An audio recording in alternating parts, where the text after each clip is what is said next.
Bonjour à tout le monde qui est à distance aussi. Je vous souhaite la bienvenue à la journée des auteurs du mois d'octobre.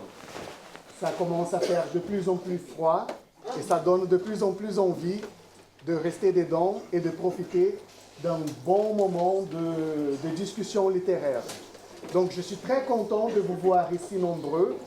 J'espère que vous allez profiter beaucoup de cet après-midi, de cette matinée. N'oubliez pas, cette journée des auteurs, elle est faite pour vous. C'est pour vous aider, c'est pour vous outiller, c'est pour vous provoquer, c'est pour vous déstabiliser. On n'est pas là pour vous faire être d'accord avec nous. On est là pour vous aider à fomenter votre caractère d'auteur, d'autrice.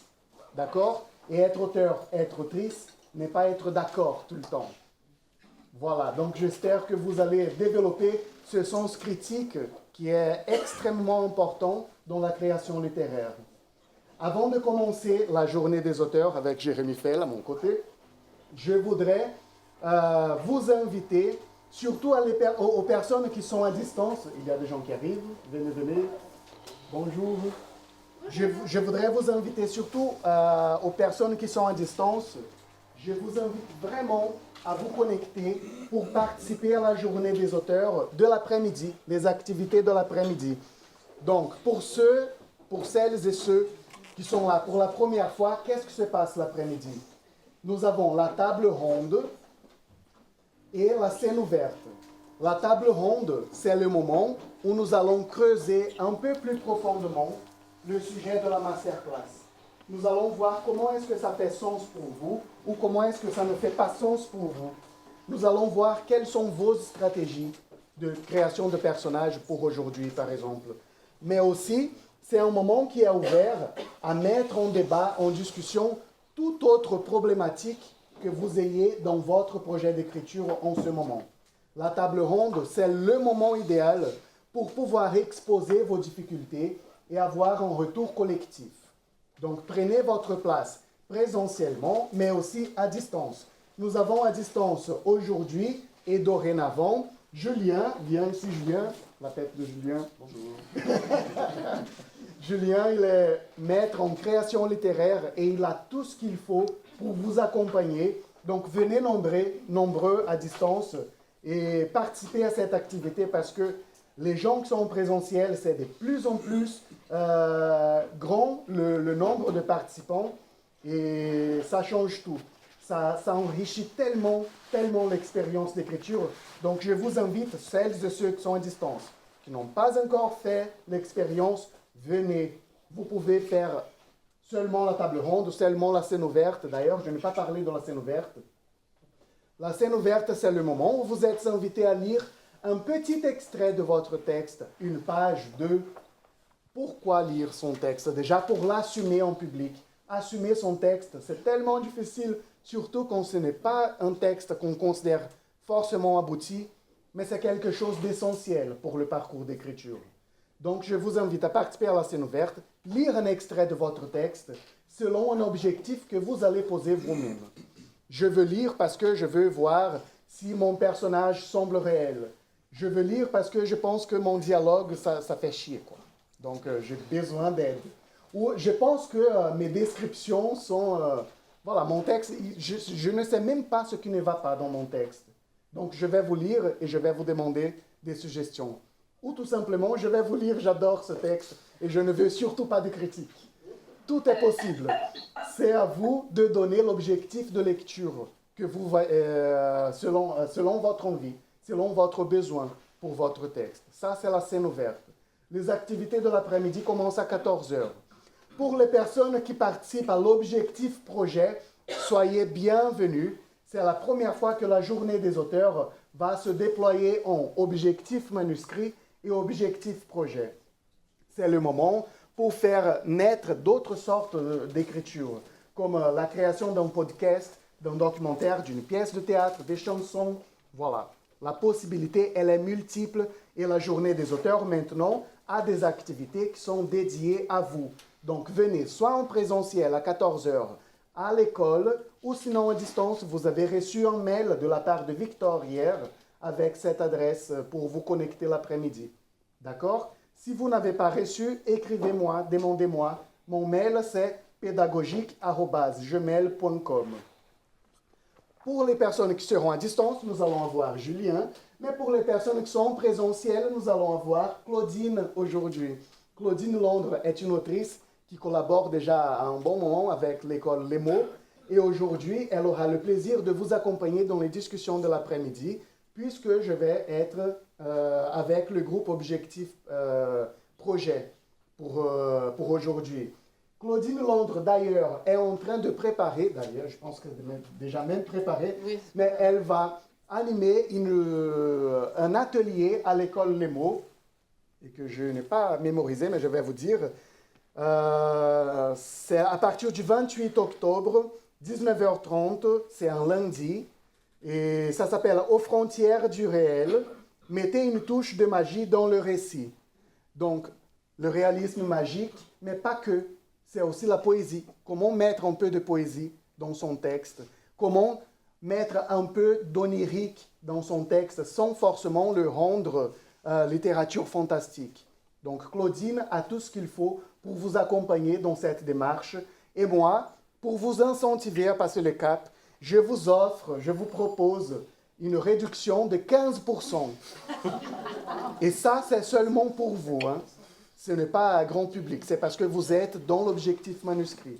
Donc, si vous voulez profiter de cette réduction de 15%, écrivez-moi et je vais vous envoyer un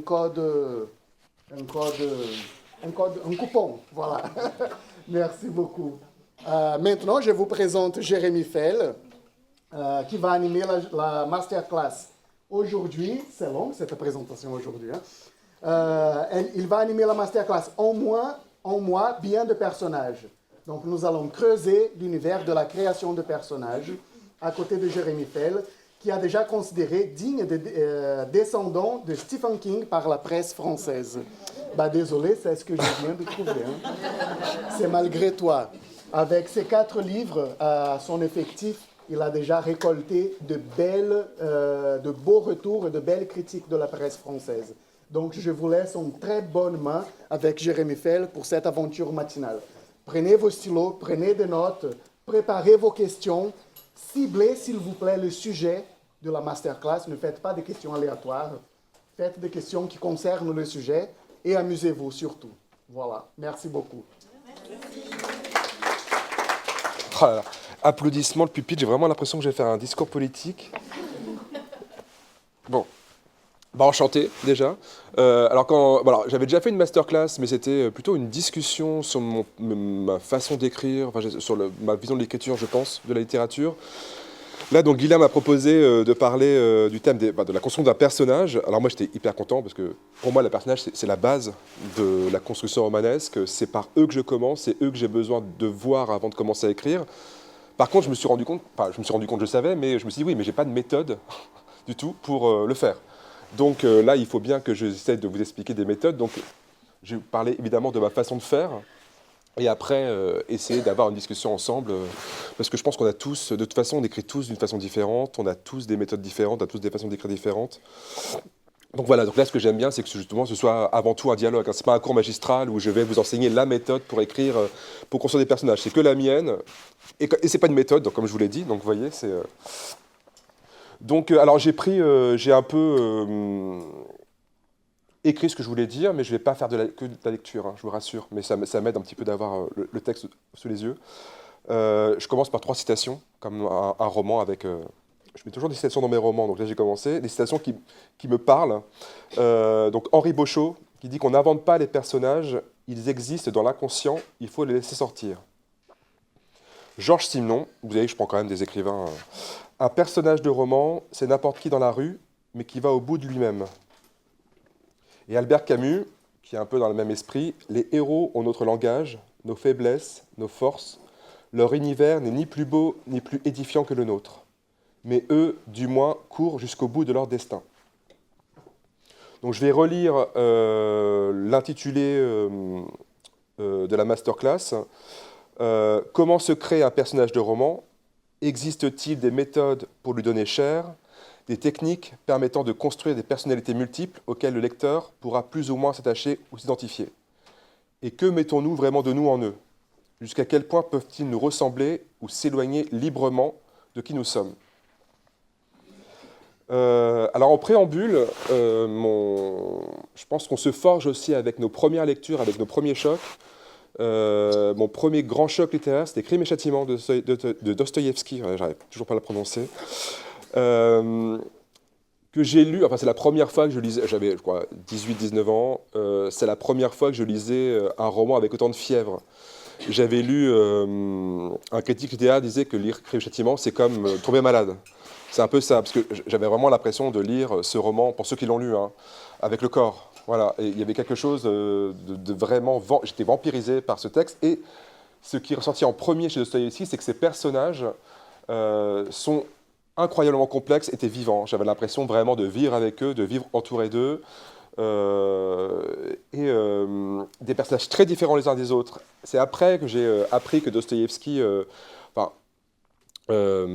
n'était pas... Si vous voulez, lui-même était quelqu'un d'assez détestable, d'assez renfermé, très, très raciste, qui avait très slavophile, enfin qui avait une vision très étriquée du monde. Alors que dans ses romans, tous ces personnages sont très libres de leur pensée.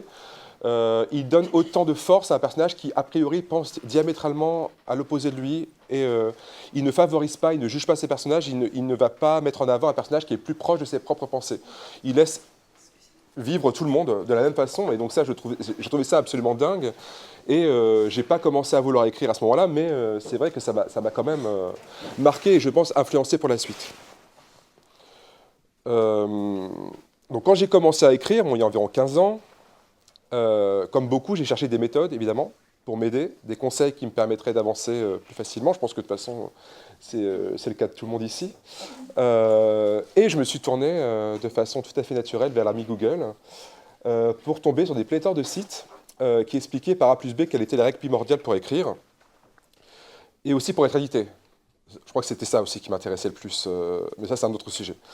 Donc des méthodes utilisées pour au choix construire une histoire, affiner son style, mais donc aussi créer des personnages qui tiennent la route, si possible des personnages complexes et originaux.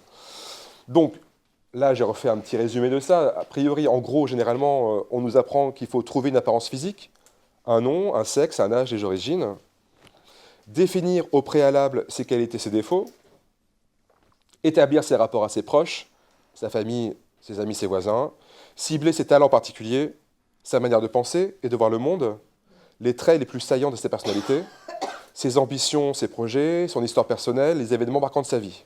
Établir ensuite son arc narratif, dans le livre, les différentes étapes de son parcours, les enjeux, les conflits. Et donc créer pour cela des fiches pour chaque personnage, veiller à bien les différencier. Donc je ne sais pas déjà, ce n'est pas une critique que je fais sur cette façon de faire, qui n'est pas la mienne, mais je ne sais pas si beaucoup d'entre vous ont commencé comme ça ou travaillent comme ça. Vous pouvez lever la main si c'est le cas. S'il n'y a pas beaucoup de monde, en fait, ça prouvera que je n'ai pas totalement tort de penser que ce n'est pas forcément la meilleure façon de commencer. Donc non, bah super. Je pensais que tout le monde allait me dire, mais c'est comme ça que je travaille. Je disais, putain, je vais devoir travailler contre le groupe là pour leur dire que c'est pas comme ça qu'il faut faire. Ah, je me sens mieux d'un coup, vous voyez. Bon, moi personnellement, je trouve que c'est des façons très schématiques de voir les choses. Il faut bien le dire, rabâchées généralement par des personnes qui, en grande majorité, sans jugement de ma part, n'ont jamais publié de roman, de notable. Voilà. Donc c'est peut-être pour ça aussi que je me disais non, je ne vais pas forcément les suivre. Je ne dis pas que ces méthodes sont mauvaises, certains auteurs travaillent sûrement ainsi, non pas ici. Cela peut convenir évidemment à certains. Je comprends qu'on éprouve le besoin de définir de façon presque mathématique les caractéristiques principales d'un personnage avant de passer à l'écriture proprement dite. Évidemment, chacun fonctionne de manière différente. De toute façon, je pense qu'il y a autant de manières de concevoir l'écriture que d'écrivain. Bon, ça c'est un peu un lieu commun, mais je le pense quand même. Et il faut toujours se méfier des réponses toutes faites aussi. Voilà, parce que là j'ai l'impression que c'est quand même des réponses toutes faites qu'on nous donne comme ça et qu'on nous sert et qu'on utilise. Bon après, je pense effectivement que ça peut être rassurant au départ. De toute façon, quand on commence un roman, il faut évidemment savoir quels sont les personnages principaux. Mais pour moi, c'est pas comme ça. Ça vient de nous. Voilà, bon, c'est un peu l'angle que j'ai choisi. Puis, en plus, en faisant les recherches, j'ai appris que maintenant on pouvait tout faire par ChatGPT. Ça, c'est magnifique. Je l'ai fait, hein. Il est super, mais il n'a quand même pas de style. Ah, il n'y a pas de style. J'ai essayé. Comment construire un personnage? Ou alors vous donnez les caractéristiques personnelles d'un personnage? Mon début, j'en avais fait un, je voulais voir ce qu'il pouvait me proposer, et il est super. C'était assez bien. Moi, je m'en sers pour d'autres choses, mais c'est vrai que voilà, j'essaie de pas. Mais c'est un peu terrifiant maintenant. Mais alors, dans 2-3 ans, voilà. Je vois déjà des auteurs qui le font, hein. Enfin, quand on les lit, on se dit, mais alors, je crois qu'il y a ChatGPT. Généralement, il y a ghostwriters, mais voilà, j'ai l'impression que ça devient. Il fait des erreurs aussi, ChatGPT. Mais nous aussi. Ouais. L'erreur est humaine. L'erreur est humaine, justement. Il en Je fait préfère. beaucoup. Il en fait trop. Ouais, ouais. Je trouve. Moi, j'avais appris, je sais pas si c'est ChatGPT, mais j'avais appris que j'étais un militaire. Sur Google, hein, ma description, militaire, 1 an de plus que mon âge. C'est ça qui m'a le plus marqué. Et puis, ouais, le thème de mes livres n'était pas vraiment les thèmes de mes livres. Mais voilà, j'espère que ça va quand même être... mais ça fait un peu peur, je rigole là-dessus, mais ça fait un peu peur quand même. Voilà. Mais vous savez tous, comme moi, qu'un roman, ça s'écrit avec les tripes et pas avec des codes ou des algorithmes. Donc personnellement... parce que quand même, j'essaie de parler de ma façon de voir, j'ai toujours préféré me fier à des auteurs que j'aimais lire pour placer mes pas dans les leurs. Enfin, essayer. Alors, évidemment, là, je parle de Stephen King. Je ne pensais pas que tu allais me présenter... Bon. Mais bon, il y a toujours ce livre que je conseille à tout le monde, je pense que beaucoup l'ont lu, c'est Écriture, Mémoire d'un métier de Stephen King, qui est vraiment, pour moi, une bible pour chaque auteur qui veut écrire. Et puis, c'est Stephen King, ça veut dire que s'il lui donne des conseils, je les écouterai d'une façon un peu plus... concentré que d'autres. D'ailleurs, ça peut être un conseil de chercher un auteur que vous aimez particulièrement, donc vous aimez là, donc vous sentez proche, et essayer de voir des interviews où il raconte évidemment comment il crée ses personnages, comment il affine son style, comment il construit son histoire. Ça peut toujours aider, même si on n'est pas forcément d'accord avec lui, évidemment. Si on sent qu'on appartient à la même famille et qu'on est dans un même univers, c'est vrai que ça peut justement être plus formateur, je pense, que des gens qu'on ne connaît pas et qui, a priori, ne partagent pas forcément de choses avec nous. De toute façon, écrire un roman ne doit pas venir d'une méthode imposée par d'autres, comme la morale. À la limite, c'est la différence entre morale et éthique. Là, je vais faire mon petit cadre philo. J'ai fait 2 ans de philo, c'est pas pour rien quand même. L'éthique, hein, c'est la nôtre, la morale, c'est celle qui est imposée par les autres. Et donc, je pense que voilà, c'est pour la différence entre les deux, et c'est plutôt comme pour l'éthique. Essayer de toute façon, on est les seuls maîtres à bord, on est les seuls à savoir comment écrire notre roman, et la meilleure façon de commencer à écrire, c'est de trouver la manière qui nous permet le mieux de le faire, dans les meilleures conditions, et de prendre du plaisir surtout à le faire. Enfin, ça, c'est un peu mon credo. Parce que c'est un acte solitaire, évidemment, et on doit trouver seul sa méthode, la méthode qui nous convient le mieux. Bon, là, je rabâche un peu ce que je viens de dire, et nous permet d'avancer de la meilleure façon dans la grande aventure que porte l'écriture d'un roman. Selon Joyce Carol Oates, bon là je cite vraiment mes écrivains phares justement, écrire est une évolution au cours de laquelle l'auteur se construit petit à petit. C'est vraiment comme ça que je le vois. Là, dans La foi d'un écrivain, autre livre que je vous conseille vraiment, parce que quand Joyce Carol Oates parle de littérature, de procédé d'écriture, c'est absolument passionnant. Elle a fait dans La foi d'un écrivain, dans son journal aussi, un journal qu'elle a écrit pendant 5 ans. Moi, j'aime avancer à tâtons dans mon livre. Ça veut dire que je pars d'une idée, j'aime avancer sans savoir où je vais, comme ça, dans un univers qui est le mien, mais dont je ne connais pas forcément toutes les règles. Alors j'ai d'autres amis auteurs qui, eux, ont besoin d'avoir tout le livre en tête, à la virgule près, pour commencer à écrire. Voilà. Je ne dis pas qu'une méthode est meilleure que l'autre. L'important, c'est de trouver sa méthode. Moi, j'aime écrire dans mon lit, avec mon bien au chaud, sous la couette. Je m'endors souvent, mais c'est là où j'écris le mieux. Et il y a des auteurs qui préfèrent, comme Jonathan Franzen, mon alter ego américain, non, je plaisante, qui lui, alors a priori, hein, aime écrire dans une cave froide, assis sur une chaise, très mal assise. Il aime que son corps soit un peu tyrannisé pour pouvoir écrire. Voilà. Donc vous voyez, à partir de là. Et alors, je me suis quand même posé des questions, parce que je ne voulais pas vous emmener sur une voie de garage. J'ai demandé à des amis auteurs de me dire comment eux ils écrivaient comment ils construisaient leurs personnages. Donc ils m'ont tous répondu un petit peu, par une phrase ou deux. Donc je vais vous dire le nom, parce que peut-être des auteurs que vous lisez. Donc Gilles Marchand. Parfois, c'est une qualité ou un défaut qui structure le personnage.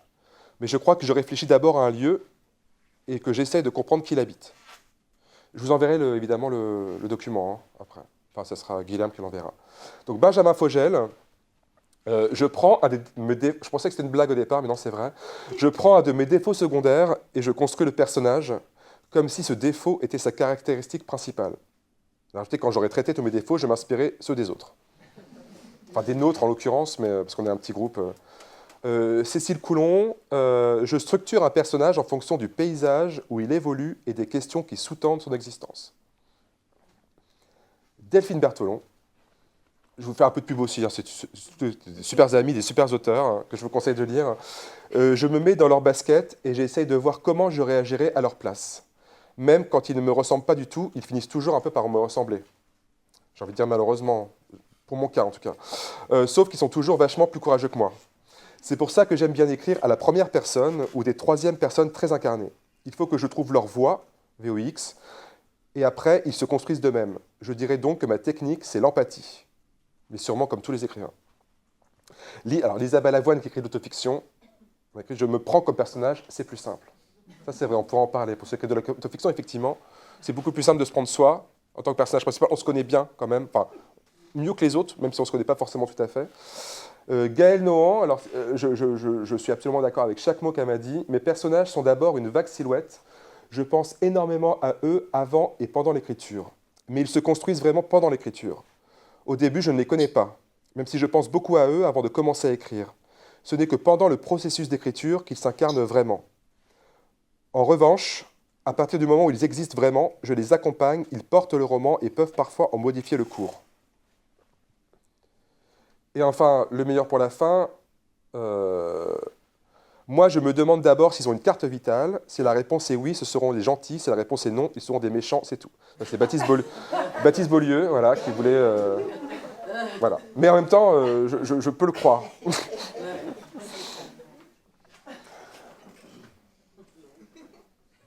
Et là, on va passer à moi. Voilà, après les amis. Donc, quelqu'un me demande écrire le nom des auteurs qu'il cite. Alors, bon, alors, je ne sais pas si c'est vous qui le faites ou... De toute façon, ça sera envoyé, enfin, je réponds à Marie, ça sera envoyé après le document que j'ai écrit.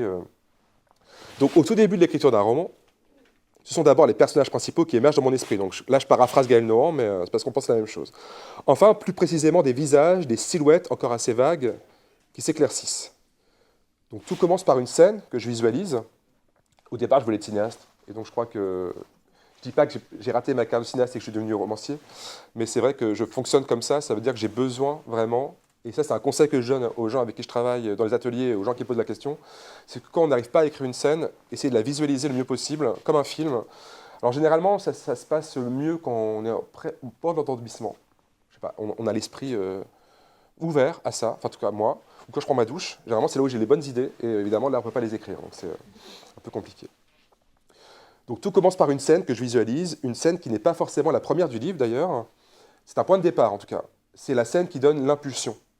Au fil de la plume, je vois ces personnages de plus en plus nettement. Je commence à les entendre, à mieux écouter leur voix.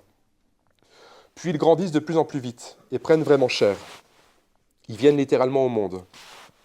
Même si j'ai souvent l'impression que de certaines façons, ils existent quelque part et ont simplement besoin de moi pour que je leur donne vie par les mots. Alors ça, je ne sais pas si c'est quelque chose que vous ressentez. Moi, je ressens ça depuis le début de mon premier roman. Et d'ailleurs, c'est le sujet du prochain d'une façon un peu particulière. Mais j'ai l'impression que tout ce que j'écris existe quelque part. Et que cette entité multiple se sert de moi pour pouvoir vivre sur la page et après être transmise au lecteur par les mots. Voilà, donc c'est pour ça que j'ai du mal à imaginer prendre des techniques qui pourraient interférer, enfin des techniques... impersonnels qui pourraient interférer avec ça. Ça veut dire que j'ai besoin d'être en dialogue avec moi, et de toute façon, ils vont sortir de moi. Je pense qu'un personnage n'est pas là par hasard. Si on écrit un personnage, c'est forcément qu'on a besoin de l'écrire, que par lui, on veut dire quelque chose en particulier, c'est une part de nous particulière, plus ou moins proche de ce qu'on est ou de ce qu'on pense être. Et donc, pour moi, c'est vraiment un accouchement totalement naturel.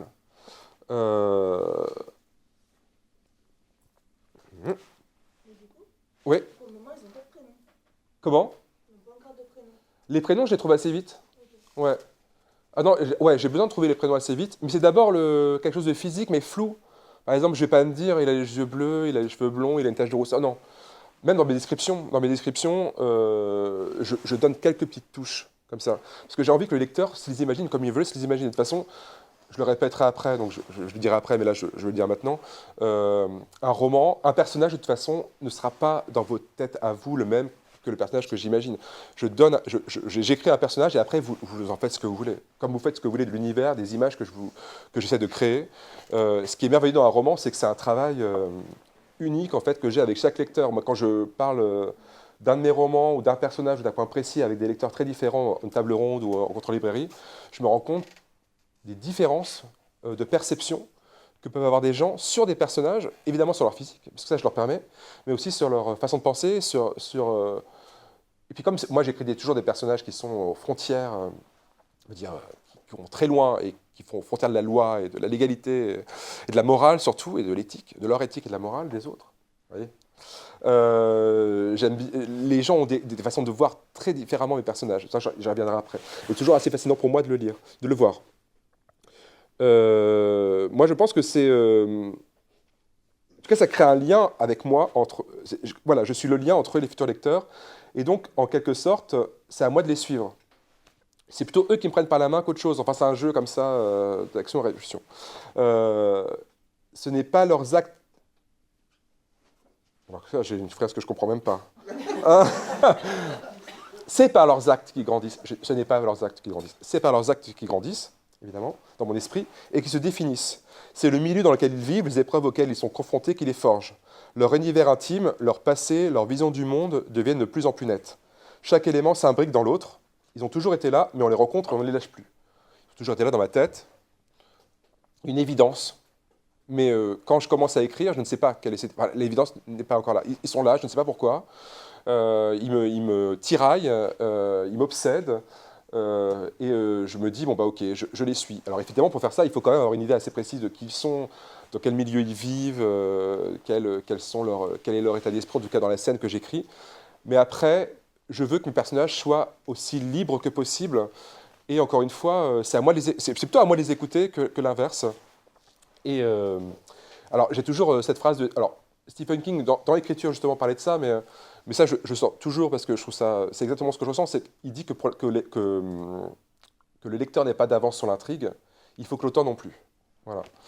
Et c'est vrai que je pense que si nous, on est surpris par notre propre texte, c'est la meilleure façon pour que les lecteurs soient surpris aussi, à leur tour.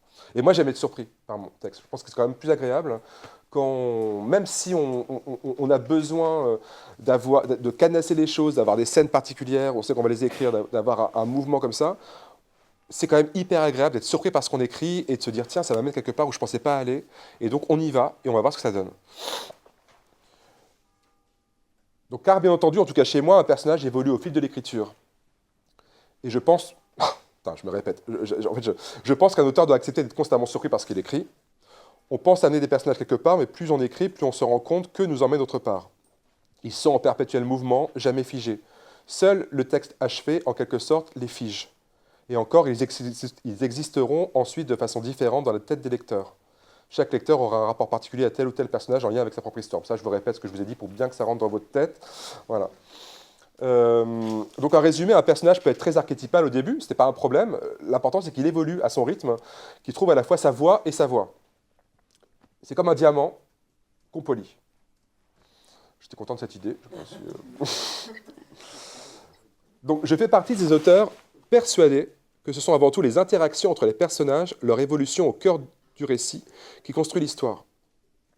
Les personnages viennent en premier dans mon processus imaginaire et l'histoire découle d'eux et pas l'inverse. C'est pour ça que quand on dit que j'écris des thrillers, c'est là où je ne suis pas d'accord avec les gens qui le pensent, parce que pour moi, un thriller, c'est avant tout la construction de l'histoire qui importe. Voilà, c'est quelque chose, c'est une technique, c'est comme une espèce de machine d'horlogerie, et les personnages sont des pions. D'ailleurs, j'ai lu sur un site qu'un bon personnage était un pion pour pouvoir faire avancer l'histoire. Moi, c'est l'inverse de ce que je pense. Ça me semble assez dingue de penser ça, mais bon, voilà. Après, chaque auteur a ses propres... Du coup, vous avez un thème, pardon, vous avez un thème et des persos. Ce que vous dites, c'est à l'opposé j'ai l'impression de ma conception, du coup, c'est très flou pour moi. Ouais. De comprendre, pardon. C'est flou pour moi aussi, hein, quand j'écris. Hein. Pas là, mais... Vous avez les personnages, une idée de thème, et ensuite, pouf, on rentre dans quelque chose d'écriture. Voilà. C'est aussi simple que ça. Okay. Non. Non, il y a un peu de ça. Non, mais non, j'ai quand même besoin... Si vous voulez, j'ai une première scène, mais qui vient de façon très nette, et une autre scène va en découler. Et progressivement, les scènes viennent les unes après les autres. En fait, il y a un procédé logique, mais qui ne dépend pas, enfin, qui est plus proche de l'inconscient que du conscient. Et la scène finale, elle est connue ou inconnue? Alors, la scène finale, alors évidemment, quand on écrit une nouvelle, par exemple, j'ai commencé par écrire une nouvelle, il faut mieux connaître la fin avant d'écrire, parce qu'une nouvelle, c'est un exercice très particulier. Dans un roman, non, la scène finale arrive à un moment. Mon deuxième roman, la scène finale est arrivée dans le train, alors que je pensais à autre chose. J'ai pensé à une scène, je me c'est comme ça que j'ai fini le roman. Mais elle a changé après, je vais vous expliquer pourquoi. Par contre, ça peut aider, effectivement. Moi, quand je fais l'atelier d'écriture Objectif Manuscrit, j'essaye au bout d'un moment de faire en sorte que les auteurs sachent comment ils vont finir leur livre. Parce que ça les aide, ça aide forcément. J'essaie de ne pas imposer ma façon de faire. Je pars de ma façon de faire, et après j'essaie de voir quelle est la façon de faire la plus apte à faire avancer chaque personne. Donc quand je vois que c'est quelqu'un qui a vraiment besoin d'être cadré, évidemment, je me dis, il faut qu'on commence à imaginer quelle sera ta fin. Tu as ton début, tu as ta fin. Tu as les éléments principaux de ton histoire et comment tu vas aider tout ça et comment tu vas amener ça, sachant qu'il faut se sentir libre de pouvoir changer de fin si on sent que c'est nécessaire. Parce que c'est comme ça, dans ma méthode, si on peut dire, c'est une méthode, on apprend progressivement, on affine les choses, et les choses, je peux penser à une scène dont je suis très content, mais que je ne vais pas écrire tout de suite, parce que moi j'écris dans l'ordre chronologique. Donc il y a des scènes, je sais qu'elle va arriver à la 40e page, enfin, schématiquement, et donc j'attends de l'écrire, et puis j'écris autre chose, j'arrive à cette scène, et progressivement, le chemin me dévie vers autre chose, et cette scène-là, finalement, ne va pas se greffer de façon optimale avec mon texte, et je suis obligé de l'enlever ou de la changer. Voilà. Moi, je pense que pour qu'un roman soit organique et soit surprenant et soit le plus personnel possible, personnellement, je pense qu'il faut être ouvert à ça, à toutes les libertés possibles dans le texte, et à écouter son texte, et à ne pas avoir peur de s'évader d'un schéma, même si on a besoin de poser un schéma précis. Je ne dis pas que votre méthode est mauvaise. Hein. En fait, il faut trouver la méthode qui vous permet d'avancer. Ah, mais si j'ai posé la question, c'est que. Voilà. Voilà. Non, je ne veux pas donner l'impression que, moi je vous dis, ok, un auteur écrit comme ça. Bon, j'ai parlé qu'à des auteurs qui font à peu près la même chose. Enfin, j'ai un peu censuré tous ceux qui ne pensaient pas comme moi, en fait. Donc, Joël Dicker, tout ça. Tu vois. Mais voilà, en fait, l'important, c'est vraiment de pouvoir avancer de la meilleure façon et prendre du plaisir à ce qu'on écrit, sachant que l'écriture, vous savez tous, est un acte quand même qui demande beaucoup, évidemment, de concentration, qui nous met dans des états pas possibles. Moi, le nombre de fois où maintenant, aux personnes qui sont avec moi au Objectif Manuscrit, je leur dis, tous les états dans lesquels vous passez, moi, je suis passé par là déjà aussi, on passe tous par là. Les moments de découragement, les moments où on a l'impression qu'on est un génie, qu'on écrit des trucs super, et puis après on se trouve que c'est très mauvais, et puis on passe à autre chose, et puis finalement on relit, et puis voilà, on n'arrive pas à avancer, quelque chose qui nous bloque. Moi j'étais bloqué, là, le roman que j'ai écrit, j'étais bloqué pendant 3 mois. 3 mois, je n'arrivais pas à écrire, je n'arrivais pas à avancer. Et alors moi je me suis rendu compte que c'est parce que, donc il y avait 5 personnages principaux. Alors c'est des personnages que je connais depuis très longtemps. C'est des personnages qui au départ étaient un projet de série, qui faisaient partie d'un projet de série télé qu'on est venu me proposer. Donc évidemment j'ai dit oui. J'étais très naïf à l'époque, je pensais que c'était super de travailler avec des producteurs de séries. Et en fait on me dit voilà, on veut que tu nous écrives un Twin Peaks à la française, vous imaginez. Donc moi je fais ouais super. Et puis en fait non, il ne veut pas du tout un Twin Peaks à la française, il fait un Twin Peaks français. Mais voilà, enfin je veux dire, donc qui n'est pas Twin Peaks, qui est un truc beaucoup plus carré, beaucoup facile à comprendre.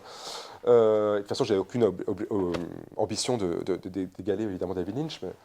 Et donc j'avais ces personnages-là en tête, et puis cette série ne s'est pas faite, on a travaillé des années dessus. Et donc je me dis, mais ces personnages-là, j'ai vécu avec eux pendant des années. J'ai besoin qu'ils existent auprès des gens. Donc du coup, je les ai repris. Donc j'avais 5 personnages principaux, avec une histoire commune, donc des personnages qui se croisent. Mes romans, généralement, sont composés de plusieurs histoires qui se croisent. Hein. Donc là, c'est vraiment ma forme d'écriture à moi. Et donc j'étais dans un chapitre sur 1, 2, et j'avais aucun plaisir à l'écrire. J'arrivais pas. J'avais pas ce besoin viscéral, le matin, de me dire, allez, c'est parti, et le plaisir d'y aller, et voilà, cette espèce de félicité à suivre quelque chose qui me plaisait et à rentrer dans un univers qui vraiment me nourrissait en tout cas. Et je me suis rendu compte que c'était parce qu'il fallait que je tue ce personnage. Alors, généralement, je tue beaucoup mes personnages dans mes livres, mais là, c'était vraiment le tuer dans le sens de l'enlever du livre. Et un autre aussi. Et en fait, je me suis dit, ok, si je n'arrive pas à aller plus loin, si je ne prends pas aucun plaisir à être avec eux, il faut que je les enlève parce qu'ils sont plus bons pour la forme du livre et quelque chose qui m'arrête, en tout cas dans mon écriture. Et c'était Jean-Luc Godard qui disait que quand on n'arrive pas on ne sait pas tourner une scène, on n'arrive pas à la tourner n'importe quel plan possible, c'est que la scène est mauvaise. Voilà. Donc j'ai enlevé un tiers du livre, enfin, dans l'idée, hein, parce que j'avais écrit 100 pages, mais dans le plan que je me suis imaginé. Et depuis, j'ai écrit, j'ai écrit très vite, j'ai repris ce plaisir. Donc, et ça arrive qu'on bloque sur plein d'éléments, évidemment, et puis l'important, c'est d'arriver à les surmonter, se dire, si on bloque sur une scène, c'est revenir un peu en arrière, essayer de voir là où ça coince, et trouver un autre embranchement pour prendre une autre direction. Voilà. Mais moi, je pense que c'est vraiment un des travaux, parce que pour moi, l'écriture, c'est vraiment le moins agréable pour moi quand j'écris un roman, l'écriture proprement dite. J'adore le moment avant, ça veut dire que j'ai les idées qui viennent, je laisse les idées comme ça venir à moi, donc quand je suis sous la douche ou quand je m'endors, hein, généralement. Et puis c'est le moment d'après, quand le livre est là, et puis on le fignole et tout, voilà. Mais le moment d'écriture, c'est vrai que moi qui suis assez feignasse et qui n'aime pas me faire du mal et puis me forcer à faire des choses, voilà, c'est pas forcément. On est obligé de passer par là. Tant que ChatGPT n'est pas optimal, et puis j'ai pas assez d'argent pour payer des ghostwriters, donc. De toute façon, bon, évidemment, je ne le ferai pas. Non, je vous le dis. Hein. J'ai des noms, mais. Donc, par exemple, je vous parlais de mon deuxième roman, Elena. Au départ, c'était une nouvelle. Parce que mon premier roman, L'île de leur porte, est un recueil de nouvelles. Et j'avais écrit un texte dedans qui se passait au Kansas, parce que toute une grande partie du livre se passe aux États-Unis, parce que je voulais écrire. Au départ, je pense que j'avais besoin d'écrire des choses très personnelles et de mettre ça avec une distance géographique, avec tous les codes du roman américain que j'aime lire, pour ne pas me rendre compte consciemment que ce dont je parlais était très personnel et que surtout les lecteurs ne se rendent pas compte au départ. C'est un peu ma psychanalyse que j'ai faite après, j'ai compris ça. Et donc c'est une nouvelle, un peu très inspirée par Massacre à la tronçonneuse, pour vous donner un peu le style. Hein. Donc ça racontait l'histoire d'une jeune fille, une jeune citadine de Kansas, qui tombe en panne, évidemment en plein milieu de nulle part. Donc elle commence à avoir peur, nous aussi. Enfin, si je fais bien mon métier, hein, le lecteur doit commencer à avoir une petite tension. Et là, il y a une voiture qui s'arrête. Enfin, après plusieurs voitures où c'est des hommes un peu particuliers quand même, des Texans, vous voyez, qui sortent de Massacre à la tronçonneuse, donc pas forcément amicaux dès le départ. Et il y a une femme qui vient, qui s'appelle Mildred, une femme au foyer avec sa petite gamine. Donc, elle lui propose. Alors, évidemment, elle n'a pas de quoi réparer sa voiture. Elle lui propose de venir dans sa maison. Et, voilà. Sauf que, alors, elle se dit je ne pouvais pas tomber sur quelqu'un de mieux que cette femme au foyer avec sa gamine. Elle rentre dans la maison et puis c'est là que le cauchemar commence, évidemment. Donc j'avais écrit cette nouvelle qui était vraiment comme une nouvelle. Ça veut dire, là j'avais la fin dès le départ et j'ai construit cette nouvelle juste pour la fin. Une fin un peu explosive, on va dire. Et donc c'est une nouvelle de 20 pages. Et je me suis dit, non, mais en fait, finalement, j'ai envie d'en faire un roman. Donc je l'ai enlevé de mon recueil, j'en ai fait un roman. Évidemment, si j'en fais un roman, au départ, c'était un roman de 200 pages. Je me dis, je vais faire un roman de 200 pages, une nouvelle de 20 pages, ça va. Bon, le roman, on fait 700. Parce que vous voyez, j'aime bien partir dans... Voilà, quand on rentre dans un univers, on n'a plus envie de le quitter, et donc on trouve toujours des moyens de rester dedans. Et du coup, le personnage de Hayley, évidemment, s'est développé, parce que j'ai dû imaginer ce qui se passait avant, pendant et après, parce qu'un personnage de nouvelle est quand même beaucoup plus schématique. On est vraiment dans l'action, en tout cas dans cette nouvelle, dans l'action. Et donc, elle s'est humanisée, donc le personnage était a un peu changé de personnalité, et surtout les autres, parce qu'elle arrivait dans une maison avec Mildred, qui était une femme... C'était un peu une espèce de mère louve. Elle avait un fils qui torturait les animaux dès le départ et une fille qui voulait être minimise et qui avait un petit monstre, une espèce de petite gamine américaine affreuse, là, voilà, qui est aussi assez monstrueuse elle-même. Et alors Mildred, plus je suis rentré dans ça, du coup je me dis, je rentre dans la tête de ce personnage-là qui n'avait pas le droit à la parole finalement, qui est là juste comme un antagoniste manichéen. Et donc évidemment là je dis, elle va avoir droit à ses chapitres, donc je rentre dans sa tête. Et j'essaie de comprendre qui elle est, et plus ça allait, plus elle s'est humanisée, plus le personnage s'est complexifié, plus je l'ai aimé, ce qui fait que j'ai changé de prénom, parce que Mildred, c'est quand même assez moche, et donc je l'appelais Norma, voilà, référence à Norma Jean Baker. Et tous les personnages comme ça, mais c'est ce que j'aime faire, ont acquis une complexité, j'espère en tout cas une complexité humaine, qui fait que, malgré ce qu'ils font, on entre en empathie avec eux, ce qui n'était pas du tout le cas des personnages de la nouvelle. Et donc voilà, donc c'était, je me suis dit, en fait, c'est vraiment dans cette construction beaucoup plus élaborée et beaucoup plus longue que mes personnages ont vraiment acquis leur identité. Et par exemple, pour la fin, j'avais une fin particulière pour Mildred, justement, pour Norma, Je savais comment je voulais finir, je voulais la punir de tout le mal qu'elle avait fait. Évidemment, entre ça et puis le roman, le personnage est devenu quasiment le roman que je préférais humainement du livre, et donc je lui ai trouvé une autre fin. Je ne pouvais pas finir, c'est pas possible de finir cette fin-là. Et c'est marrant, alors toute proportion gardée, Tolstoï l'a fait pour Anna Karénine. Vous savez que Anna Karénine, au départ, il détestait Anna Karénine, parce que Tolstoï est quand même un personnage qui jugeait beaucoup de ses personnages, et Anna Karénine, pour lui, c'était la pécheresse qui commet l'adultère. Et il la détestait, et progressivement, à force de traîner avec elle, on peut dire, il a commencé à l'aimer, et à lui trouver des circonstances atténuantes presque malgré lui, et il l'a fait passer de moche à belle. Voilà. C'est quand même, c'est Tolstoï, hein, l'homme qui se dit, voilà, je l'aimais pas, je la fais moche, et je l'aime, donc du coup, je la rends très jolie. Et c'était pour ça que j'ai toujours préféré Dostoïevski à Tolstoï, parce que Tolstoï, on sent le jugement de ces personnages. Il y a un côté beaucoup moins polyphonique à ce niveau.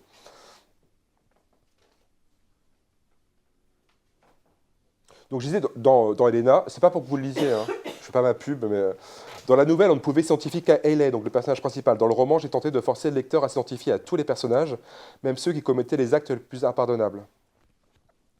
Donc j'ai conscience que tous mes personnages, même les pires, sont en quelque sorte une part de moi. En tout cas, ils ont une part de moi en eux. Je dois les écouter, les comprendre, les amener au bout de leur histoire du mieux possible sans les juger. Donc ça, c'est ce que je dis juste avant. Un auteur ne doit pas juger ses personnages et pas donner au lecteur le sentiment qu'il les juge. Moi, c'est quelque chose qui m'est quand même assez naturel. Ça veut dire que j'oublie qui je suis, j'oublie ma façon de voir les choses. J'ai ces gens-là qui ont besoin d'exister, et j'essaie de les faire exister le mieux possible, avec les armes, leur donner les meilleures armes possibles pour avancer. Et je n'ai pas à moi juger ce qu'ils font. Surtout moi qui parle de personnages qui franchissent des limites morales et qui vont au bout, qui dépassent toute notion de bien et de mal. Et j'aime, moi personnellement, j'aime que les lecteurs justement me disent, là par exemple dans mon dernier roman, une lectrice sur internet qui m'a dit le pire c'est pas les scènes graphiques atroces, c'est le fait que j'ai de l'empathie pour certains personnages malgré le fait qu'ils restent implacables. Moi, je dis voilà, c'est vraiment le meilleur compliment qu'on puisse me faire. Par exemple, Norma, donc, qui est dans Helena, qui est une mère de famille qui, on va dire, va commettre l'irréparable pour protéger ses enfants. J'avais deux sons de cloche, j'avais des mères de famille, beaucoup, qui me lisaient et qui me disaient, mais moi, Norma, j'aurais pu faire ce qu'elle fait, je la comprends totalement. Et d'autres mères de famille qui me disaient, mais moi, c'est un personnage abominable, c'est une psychopathe, jamais j'aurais fait ce qu'elle a fait. Et quand je leur pose des questions, je me rends compte que les mères de famille qui me disent que Norma est une psychopathe ont un rapport très conflictuel avec leur propre mère.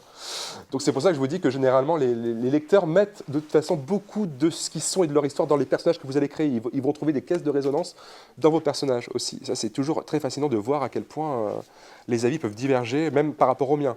Dans Helena, il y a un lecteur qui m'avait dit que ce livre était la preuve qu'un enfant avait besoin d'un papa et d'une maman, par exemple. Et donc, je me dis, à partir de là, les gens peuvent imaginer tout, en fait. Ils peuvent imaginer ce qu'ils veulent dans nos livres. Parce que moi, je trouve que ce qui est important, quand on écrit en général, c'est de laisser sa place au lecteur. De ne pas lui prémâcher le travail. Pour moi, le lecteur doit être actif dans un livre, dans un roman. C'est-à-dire qu'il faut lui laisser la place pour réfléchir, pour projeter son propre univers dans notre univers. C'est un dialogue, pour moi c'est vraiment un dialogue que je fais sans le savoir évidemment, parce que je ne suis pas derrière vous à chaque fois que vous lisez mes livres, heureusement pour vous d'ailleurs. Mais voilà, c'est quelque chose d'hyper intime et on se fait, évidemment, vous en faites l'expérience, quand vous lisez un livre, vous faites vos propres images. Vous avez une conception de chaque parcours par rapport à votre propre vie, et il y a des choses qui vont vous marquer plus que d'autres par rapport à votre histoire, et ça, moi, je ne peux pas le savoir, évidemment.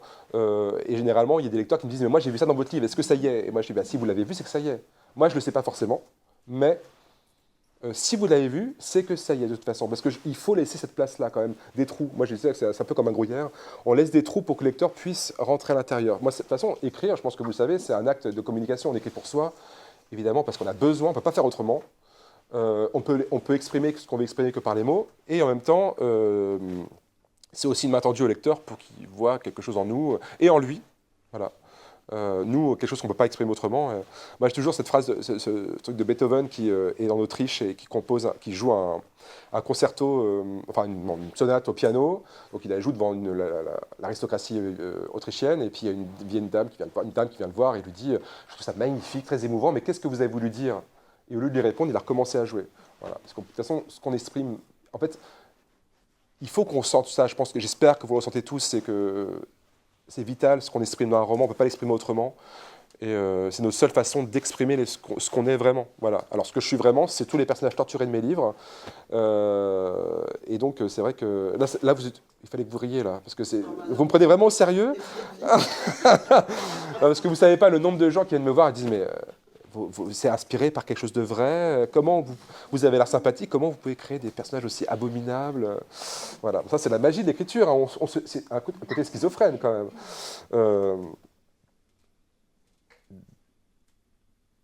Oui, voilà. Quand un personnage surgit dans notre tête, ce n'est jamais un hasard, pour moi en tout cas, il y a toujours une raison, et à nous de découvrir cette raison, et de tirer la pelote jusqu'au bout. Moi j'appelle ça comme ça, une pelote de laine qui est bien, et puis voilà, on la tire, et puis on voit jusqu'où ça nous mène et jusqu'où ça va. Donc en tout cas, selon moi, il ne faut pas craindre d'entrer à tâtons dans un roman, de ne pas en connaître toutes les règles en la commençant, de ne pas tout maîtriser. Il faut accepter de laisser ce qu'on écrit nous emmener quelque part, mais où? Ça c'est la question. Justement, on l'apprend en écrivant. Un personnage se construit au fil de l'écriture, moi ça je vous l'ai déjà expliqué, il n'a pas à mon sens être nécessairement prédéfini avant, ça aussi, et si c'est le cas, on doit pouvoir se permettre de le modifier ses besoins. C'est aussi grâce à cela qu'il peut à la fois nous surprendre et surprendre le lecteur, il faut le considérer comme un être vivant qui évolue constamment. Alors pour mon dernier roman, Malgré toute ma rage, la difficulté était d'écrire une histoire selon 7 points de vue différents, tous à la première personne. Là, je me suis dit, bon, alors quel défi je vais me donner cette fois-ci? Là, je vais écrire une même histoire avec 7 personnages qui sont tous très différents les uns des autres. Je parle au jeu, et donc il faut que je trouve leur voix. Qui suis-je, hein? Parce que dans ce roman, il y a 3 adolescents qui sont... Déjà, je ne suis pas une adolescente, malgré mon jeune âge. Donc il y a 3 adolescentes qui sont très différentes les unes des autres. Il y a un flic sud-africain, il y a une mère au foyer, il y a un éditeur parisien absolument immonde, ça je le connais, donc ça c'est plus facile à composer. Il y a un jeune homme qui n'est pas du tout moi, en tout cas qui n'était pas moi à cette époque-là. Mais je suis romancier, je pars du principe que par l'imaginaire, je peux arriver à trouver la note juste. Je me suis pas... et donc j'ai commencé à écrire. Donc j'avais les personnages qui sont... Alors pour ce roman-là, particulièrement, j'ai eu l'idée du début à la fin en 2 jours. C'est la première fois que ça m'arrivait. Contrairement aux autres romans, vous voyez, comme quoi les règles qu'on donne, on peut les dépasser, on peut les changer. Parce que les romans d'avant, j'avançais à tâtons, je ne savais pas où j'allais malgré la profusion de récits. Celui-là, tout de suite, je savais de quoi je voulais parler. J'ai eu les personnages qui sont venus les uns après les autres. J'ai eu à peu près l'essentiel de ce qui se passe dans leur chapitre. La fin de l'histoire aussi, tout de suite, il la fallait, parce que c'est un roman quand même qui construit jusqu'à... Enfin, la fin est l'aboutissement. Et après, voilà, j'écris au jeu. D'ailleurs, je pense qu'écrire au jeu, c'est quand même, évidemment, comme disait Delphine, c'est peut-être plus facile de se mettre dans la peau d'un personnage si on écrit au jeu, forcément. Et j'ai pas fait vraiment de recherche, j'ai pas été relire, j'ai pas été traîné auprès des lycées, ça aurait été un peu compliqué quand même, pour essayer d'écouter comment parlent les adolescentes actuellement. J'ai pas été en Afrique du Sud, malheureusement, j'aurais aimé, hein, mais j'ai pas eu la bourse. À ce moment-là, il y avait le Covid et tout, donc j'ai pas pu aller en Afrique du Sud pour aller rencontrer des flics sud-africains. Et puis comme, contrairement à des auteurs de fiction, je pense qu'on peut parler de ce qu'on n'a pas vécu, je me dis, je suis romancier, c'est à moi de donner l'illusion, par mon imaginaire et par mes recherches, que je connais bien l'Afrique du Sud, que je sais ce que c'est être une adolescente, et donc j'ai créé des personnages. Et les personnages sont venus à moi très facilement. C'est-à-dire j'ai commencé à parler comme eux, à penser comme eux, sans vouloir faire donner des toques d'écriture, des espèces d'expressions toutes faites, qui pourraient donner plus de crédibilité au personnage. Moi, justement, je trouve que c'est un peu superficiel. Donc je me suis vraiment placé dans la peau des personnages. Je pense que l'important, c'est vraiment de se mettre dans leur peau, de dire comment je réagirais moi dans cette situation-là. Alors on ne dit pas que ce personnage-là va réagir comme vous dans cette situation-là, mais en tout cas, ça vous permet quand même de lui donner une profondeur, une humanité, et de voir, déjà parce que c'est agréable aussi, parce que, ça je vais le dire après, je ne vais pas encore me perdre. Donc j'ai écrit de façon naturelle, en faisant un peu confiance, parce que quand même, il faut se donner confiance quand on écrit, sinon c'est un peu compliqué aussi. Donc j'avais une idée précise de chaque personnage, de sa personnalité, des éléments principaux de son trajet dans le livre. Je me suis mis dans la peau de chacun. Donc il fallait aussi que chacun ait sa façon de parler, de penser, sans pour autant abuser de procédés vite superficiels, qui seraient vite devenus d'éthique. Donc ce qui est merveilleux dans l'écriture, évidemment, c'est qu'on peut se mettre à la place d'un homme, d'une femme, d'un enfant, de quelqu'un de vieux comme de quelqu'un de jeune, d'un tueur, d'un mafieux et même d'un politique. Voilà. Et puis d'un individu d'un autre rang social, d'une autre couleur de peau, d'une autre religion et même d'une autre espèce. Lui faire des choses, surtout, quand même, qu'on ne pourrait ou n'oserait pas faire dans la vie, en toute légalité. Voilà. Créer un personnage, c'est un pur acte d'imagination, Sinon, je suis désolé pour ceux qui écrivent de l'autofiction, je n'ai rien contre l'autofiction, mais on écrit de l'autofiction. Et il faut savoir faire confiance à son instinct pour rendre crédible et cohérent ce personnage, pour le rendre vrai. Nous sommes les seuls en notre fort intérieur à savoir comment il doit évoluer. Plus nous écrivons, plus nous le savons, donc par instinct. J'insiste là-dessus, il faut se faire confiance. Si un personnage vous apparaît, si nous avons vraiment besoin de le mettre au monde et de l'y suivre dans ce monde que nous créons, mais qui ressemble tellement au nôtre, nous saurons naturellement de quelle manière le faire. Bon, j'espère que ça vous aide, ça, parce que c'est vrai que ce n'est pas vraiment des techniques objectives. Hein. Les personnages, évidemment, ne sont pas leurs auteurs sous différentes formes, parce qu'ils pourraient tous se ressembler, ce serait un peu problématique. Ils ont tous une vie propre, mais conservent malgré tout une part de leur auteur. Moi, quand j'ai fini d'écrire, je vois quelle est ma part dans chaque personnage que j'écris. Qu'est-ce qui me relie émotionnellement, humainement, à ce personnage. C'est un peu... Vu ce que j'écris, c'est un peu terrifiant, au bout d'un moment. On se dit, ok, je partage des choses avec lui, donc peut-être que dans des mêmes situations, j'aurais pu faire la même chose que lui. D'ailleurs, c'est la question qu'on peut se poser. Hein. Comment on peut écrire un personnage qu'on déteste? Enfin, comment se mettre dans la peau de quelqu'un qu'on déteste? Et ben, je peux vous dire que ce n'est pas si difficile. C'est comme se mettre dans la peau d'un criminel, sans le juger. C'est même jouissif, en tout cas pour moi, de mettre dans la peau de quelqu'un qui n'est pas moi et qui franchit des limites que je n'aurais pas franchies. Ça, c'est sûr que c'est un acte schizophrénique. D'ailleurs, est-ce que dans la salle, vous seriez capable, par exemple, d'écrire en prenant le point de vue de la personne que vous détestez le plus au monde et de lui donner de l'empathie, de forcer le lecteur à avoir de l'empathie pour lui? Valérie, je t'ai forcé dans l'atelier à écrire un personnage très noir, on va dire, et je crois que tu as pris beaucoup de plaisir. Oui, j'ai torturé à merveille. Voilà, vous voyez.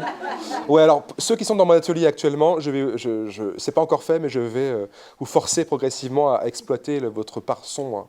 Voilà, parce que moi, c'est ce que je fais dans mes textes, et donc d'aller vraiment là où vous ne voulez pas forcément aller, mais enfin, si, il y a une part de vous quand même qui est un peu excitée par le fait d'y aller. Ça, j'aime bien. J'aime bien confronter les lecteurs à leur part sombre dans mes livres, et donc je force un peu le lecteur à le faire. J'ai une question Ouais. d'une participante à distance. C'est Laure qui demande comment faites-vous pour sciemment laisser des trous dans les personnages pour que le lecteur puisse interpréter à sa façon? Il me semble que c'est le résultat d'une grande maîtrise d'écriture plutôt que le résultat d'une décision préétablie. Oui, non, mais bien sûr. Là, je vous dis pas que c'est facile. Bon, alors vous allez m'écrire un texte hyper bien composé, vous allez savoir ne pas quoi mettre, savoir où seront les silences, savoir... Ouais, bien sûr. C'est en général. De toute façon, là, j'ai écrit 4 romans, pourtant, j'ai pas l'impression de maîtriser tant que ça mon écriture et mon univers, puisque je suis en perpétuelle progression, j'espère. Mais oui, c'est une technique quand même aussi. Enfin, c'est une technique, mais en même temps... c'est un conseil que je donne pour vous, quand vous écrirez, de penser à ça en tout cas. Je ne dis pas que c'est facile, évidemment. Là, pour l'instant, on essaye de faire avec ce qu'on peut et de faire en sorte, en tout cas, que ce qu'on écrit ressemble vraiment à ce qu'on a dans la tête. Pour moi, c'est ça le plus important avant tout. Je pense que c'est une fois que vous avez écrit un premier jet, le premier jet est très important. Pour moi, un premier jet, il ne faut pas trop réfléchir. Il faut se lancer, on avance, même s'il y a des passages qui sont un peu brinque-ballant, un peu maladroits, c'est pas grave, on les surmonte. Parce que ces passages-là, de toute façon, permettent d'avancer. Et on revient, on retravaille.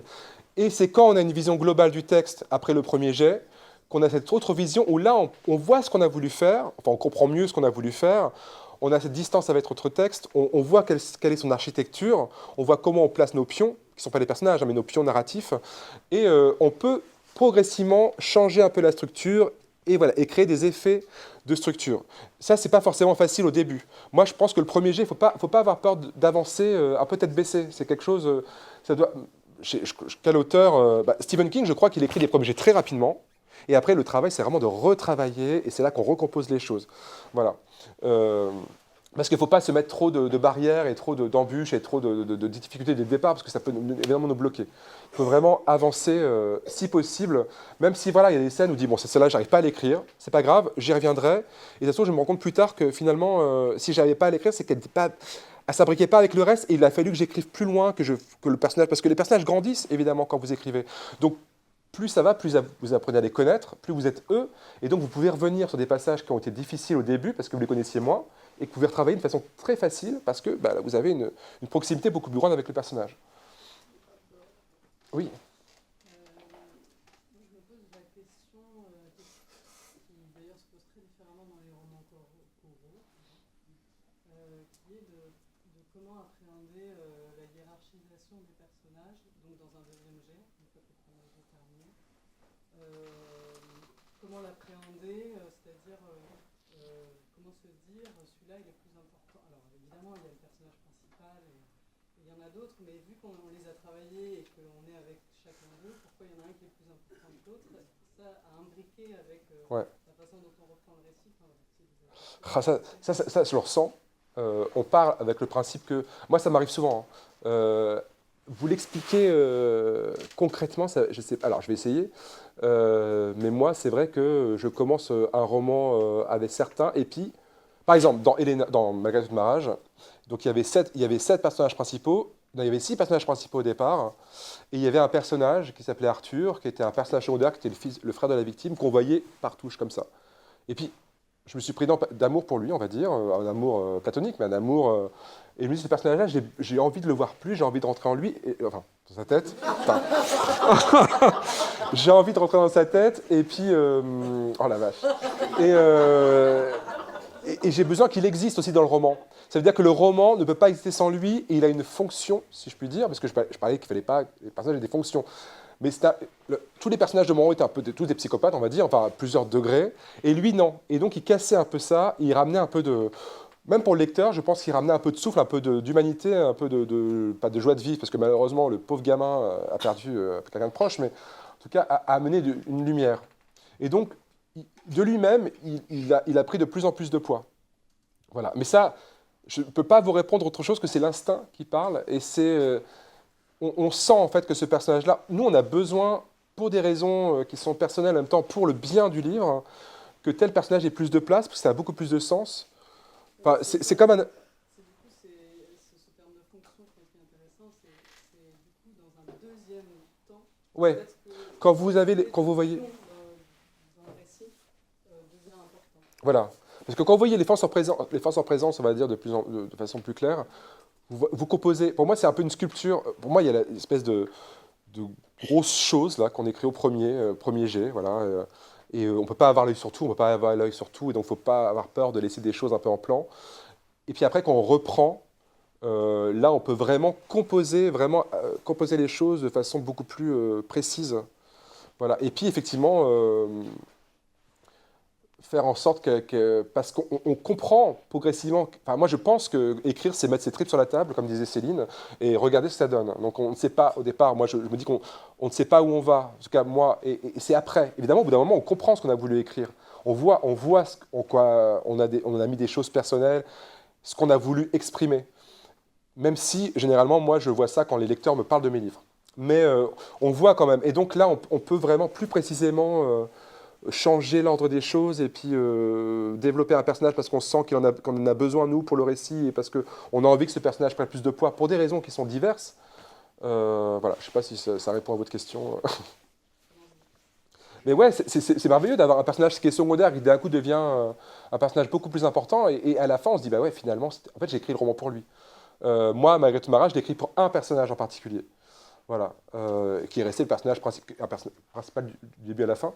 Mais ça, je m'en suis rendu compte après. Et quand je m'en suis rendu compte, ben, son chapitre a pris beaucoup plus de place, et puis ça a déteint beaucoup. Et puis ça a permis de recomposer les autres autour de son histoire à elle. J'ai une question à distance, et après on reviendra sur la question présentielle. C'est la question de Samuel. Quand on a plusieurs personnages, quand on tire la pelote de leur mystère, comment choisir celui qui dit « je » ?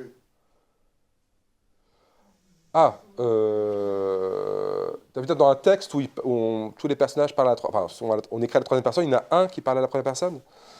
Bah, alors, dans ces cas, moi, je ne sais pas si c'est ça la question.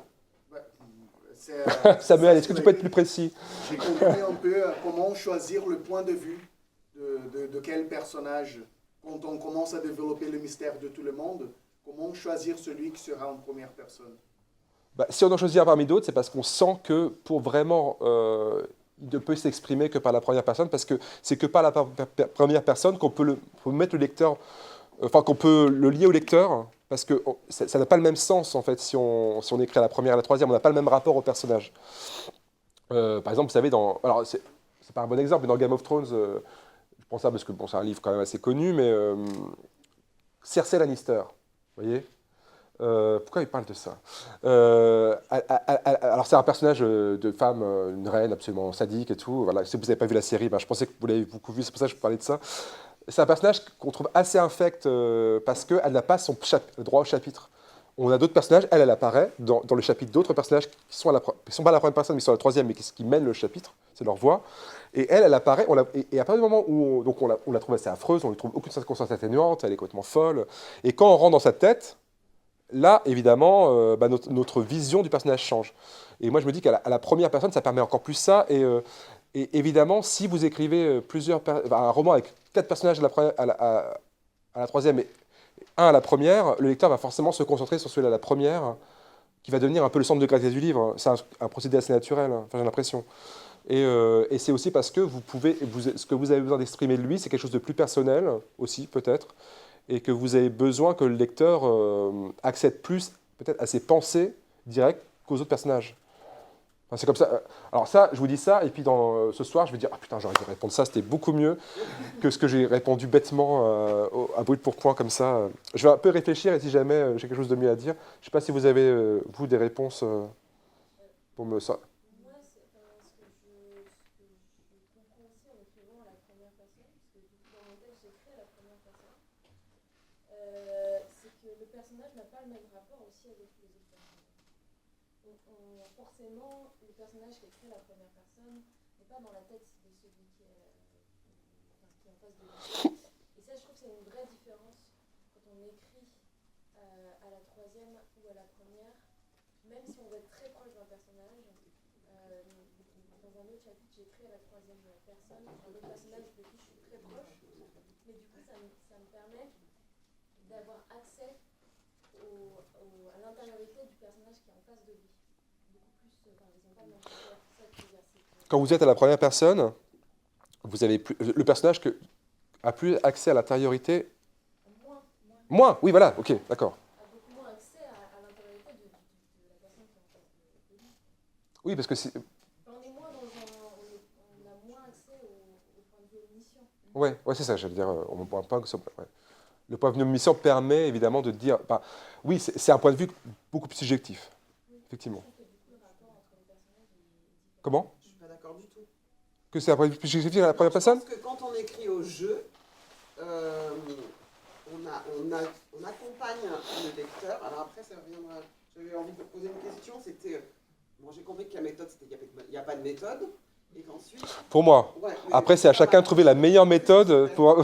C'est super. Et après, comment on arrive à faire en sorte que le lecteur va s'identifier au personnage? Parce qu'en fait, je pense que c'est ça la difficulté.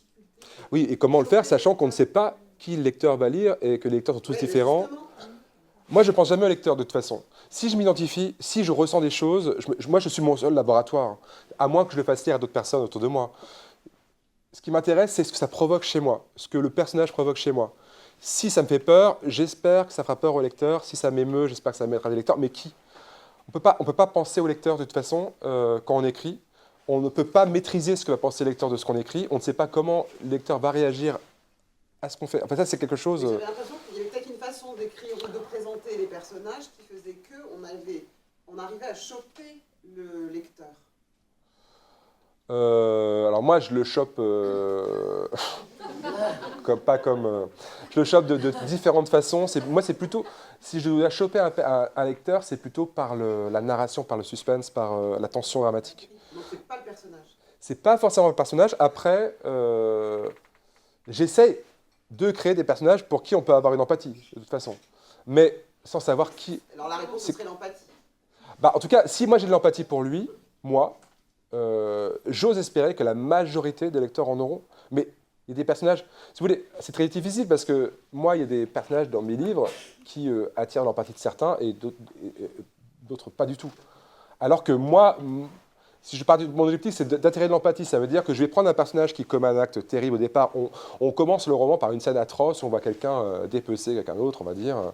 Et donc, on ne peut pas du tout être dans la peau, évidemment. Dans mon premier roman, je force le lecteur à être dans la peau d'un sadique, qui est en train de tuer d'une façon atroce une gamine, et qui prend du plaisir à ça. Donc, évidemment, le lecteur a un mouvement de recul. Il peut pas, évidemment, sauf s'il est complètement cinglé. Et ça, faut consulter, et ça je ne suis pas responsable de ça, prendre du plaisir et ressentir les émotions et avoir de l'empathie pour ce personnage-là. Sauf que je vais faire en sorte qu'à la fin du livre, ce personnage-là soit complètement différent de ce qu'on imaginait. Ce que je fais, c'est que généralement, je raconte comment ce personnage-là est arrivé à cette situation-là. Voilà. Et qu'est-ce qui s'est passé dans sa vie, et faire en sorte qu'on comprenne qu'il a suivi des chemins qui auraient pu être les nôtres. En fait, c'est essayer de faire en sorte que le lecteur se dise qu'il aurait pu faire, dans mon cas, parce que c'est son extrême, qu'il aurait pu faire la même chose, et que finalement, ses émotions auraient pu être les nôtres, et que ça touche des points sensibles. Voilà. C'est la meilleure enfin, c'est dans le meilleur des cas, mais évidemment, on ne peut pas savoir. Et puis, il ne faut jamais s'attendre à ce que le lecteur lise le roman comme vous voudrez qu'il le lise, malheureusement. Sinon, voilà. Donc, je reviens au jeu. Et moi, pour moi, l'impression que j'ai quand j'écris au jeu, c'est au contraire qu'on rentre complètement à l'intérieur du personnage. Ah oui, mais c'est ça que je disais. Ah oui, d'accord. Ok. Oui. C'est ce que disait la jeune femme, elle disait par C'est ce contre, que disait aussi. accès à la tête des autres, on est au jeu. Donc elle a raison de dire ça. Oui, c'est vrai.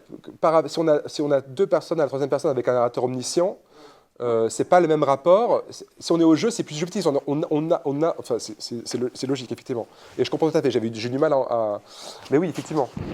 Et j'ai jamais écrit un roman où j'étais. C'est soit ils sont tous à la troisième, soit ils sont tous à la première pour moi. Voilà. Donc je me suis pas mis dans cette situation-là. Donc c'est intéressant. Moi, ça me donnerait presque envie de faire cet exercice pour voir quel est le rapport entre deux personnes avec deux. Oui. Juste un instant, il y a une question derrière toi qui attend aussi.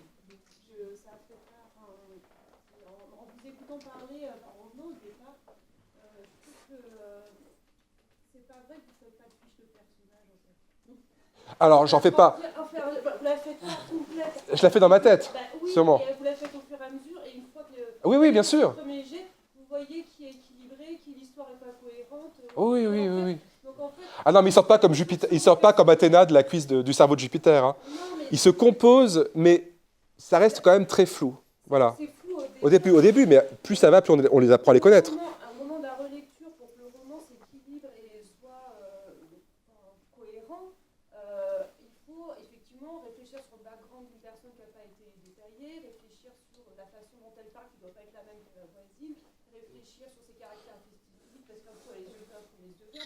Ah oui, mais ça, Au final, ouais. à la fin du premier jet, vous avez des fiches personnages en fait. Malgré moi. Peut-être, ou Malgré moi. ce que vous voulez. Ouais. Je veux dire, c'est-à-dire qu'à un moment donné, ils peuvent mettre juste un prénom, voire même juste un homme ou une femme, et voilà. Mais au fur et à mesure que vous allez écrire, ça va s'étoffer, et à la relecture, la cohérence de ces personnages par rapport à leur histoire, à leur façon de parler, à leur action dans le livre, elle doit être détaillée, et certaines incohérences dans le livre, au moment de la relecture, elles vont sortir du fait que y a des personnages qui ne sont pas assez travaillés ou qui ont des comportements qui ne sont pas cohérents par rapport à leur caractère ou à leur qualité ou leurs défauts. Et ben, ça m'arrive jamais. C'est toujours très cohérent chez moi. N'essayez pas de m'avoir là-dessus. Non, je plaisante. Non, mais vous avez raison, évidemment. Mais la fiche personnage, au moins à la fin du premier jet, elle existe pour tous les personnages. je parlais de faire des fiches personnages au tout début, faire des fiches personnages avant même de commencer à écrire. Évidemment, tout ce que je raconte, ce que j'ai dit au début sur les fiches personnages, fait les penser à tous les détails, c'est quelque chose qui se fait progressivement. Ça se fait pendant l'écriture. Pendant l'écriture, voilà, c'est ça que je disais. Hein. Ouais. Ces fiches, elles se remplissent au fur et à mesure de l'écriture. Oui, c'est vrai, bien sûr. Non, je parlais des fiches personnages avant, de commencer avec déjà un truc détaillé. Non, on doit aller à la rencontre de ce personnage. Et c'est pour ça que la V2, pour moi, est très importante. C'est la V2 qui prend le plus de temps, normalement. Enfin, si on doit schématiser comme ça. On a cette espèce de diamant brut, et après, on le taille, et puis on voit, évidemment, plus facilement, avec le plaisir d'avoir tout sur les yeux, comment changer les choses, comment changer les incohérences, comment... Bien sûr. Oui, non, mais je suis d'accord. Je suis d'accord avec tout le monde. Moi, je veux pas du tout de... Non, mais je suis d'accord avec vous, hein, je plaisante. Hein. C'était moins une question que rebondir sur ce que tu disais, qui est dit que j'ai l'impression, quand même, pour mettre une petite bête plus compliquée dans le propos, qui est que le jeu, parfois, est tellement pas développé, pas intériorisé chez certains auteurs, qu'il ressemble presque à un il, et qu'il y a des ils, au contraire, qui sont extrêmement subjectifs et qui Oui. C'est pas un point de vue omniscient. Et donc il ou le jeu n'est pas encore la même chose que le point de vue. C'est ce que Delphine a appelé des troisièmes personnes plus incarnées. C'est bien sûr, moi, si tu veux, je rentre dans la peau de tous mes personnages, même quand je parle à la troisième personne. Et voilà, la frontière est plus mince que ça. Moi, j'ai utilisé le jeu parce que j'avais plaisir, j'avais l'impression que je rentrais un peu plus dans leur peau. Enfin, ça me permettait de détruire la toute petite distance qui me restait encore avec le personnage. Et ça, j'avais découvert ça dans mon troisième roman, où je prenais le point de vue de Natalie Wood, qui ne mourait pas sur le Splendor, et donc je racontais sa vie après sur un journal. Enfin, parce que c'est la forme qu'il me fallait, c'était la forme d'un journal intime. Et parce que ce que je voulais exprimer d'elle, c'était des choses que je ne pouvais pas exprimer autrement. Et donc j'ai essayé ça dans Malgré toute ma rage, parce que je voulais vraiment que le lecteur ait l'impression que les pensées des personnages, au bout d'un moment, déteignaient sur les siennes et étaient les siennes. Et donc il y avait, et j'avais écrit donc au présent, à la première personne. Faut vraiment, mais bien sûr, chacun écrit de façon différente et on peut tout à fait créer cette impression-là d'intériorité avec la troisième personne, évidemment. Il y avait une question hier. Vous vous documentez beaucoup pour créer vos personnages, par exemple, si vous voulez vous mettre dans la peau d'une femme, vous regardez la presse féminine, Ah, pas du tout. un psychopathe, Non, je pense. Non. plein de choses sur les Alors, un psychopathe, pas du tout. Alors là, vraiment, facile. Hein. Je me laisse, voilà. Non. Bah alors, documentez pas plus que ça? non. Ouais. Je lis pas de presse féminine, en tout cas, pour Non, je sais rien, parce que de se mettre dans la peau d'une femme, c'est pas forcément facile, mais bah, je lis beaucoup de... Alors, bon. Sans vouloir, je pense être un être humain avec beaucoup de féminité. Enfin, je le sais. Et donc, du coup, je dis pas que je suis une femme, évidemment, mais il y a une espèce enfin, il y a un côté naturel à ça, mais c'est vrai que en tout cas, je fais pas des recherches, je fais beaucoup de recherches pour autre chose, mais pas sur ça. Je vais pas avoir des psys pour savoir si psychologiquement mon personnage est cohérent. En fait, oui, si moi je suis pas fou allié aussi, ça je l'ai fait, mais malheureusement non, on m'a dit non. J'étais un peu déçu.